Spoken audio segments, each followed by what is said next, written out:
Yan, may project tayo ngayon, transparent na, I'm not sure kung para sa pabango to, yung bago nating client, but transparent sticker label. So, request nga kiss cut. So, bakit nga ba mas maganda yung kiss cut minsan kaysa dun sa full cut, no? Ako kasi gumagawa rin ako ng mga stickers ko personally, tsaka yung mga previous na mga customers yung sa manual cut.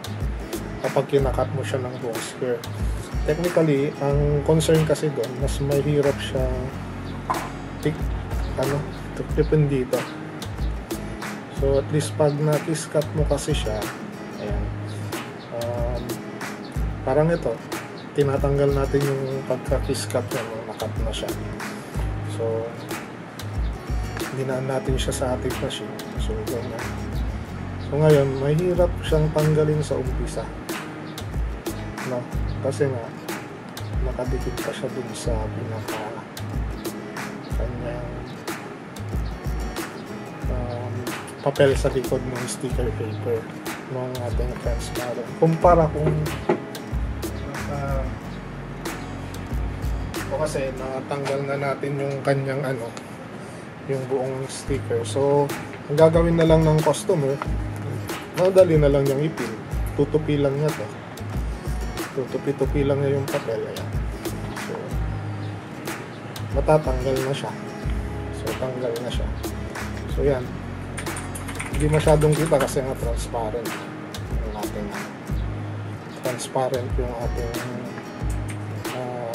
sticker na ginamit. So hindi mo makikita yung kanyang print. Pero kapag linagay mo dito, ganyan po yung print. So maganda to sa mga kailan ba ginagamit ang transparent na sticker, kapag madalas yung mga sa pabango na ganun. Tapos dapat hindi clear yung yung glass na paglalagyan, or hindi clear yung ilalagay na liquid. So kung dark yung mga liquid, kunwari sa soft drinks, yan, mga pwede rin yan doon. So at least hindi kasi kita yung so parang nakaprint lang yung logo mo mismo dun sa bottle kapag gano'n. Pero kapag clear yung gamit natin, like mga mineral water, hindi siya recommended na transparent yung gagamitin. Dapat may background siya. It's either kung white yung background mo, mag glossy sticker tayo. Pero kapag may background, yun, glossy pa rin, pero at least. So yun.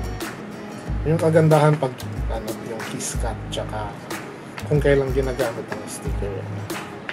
So yung kiss cut hindi lang pang pang transparent na sticker. Kiss cut or half cut ang tawag.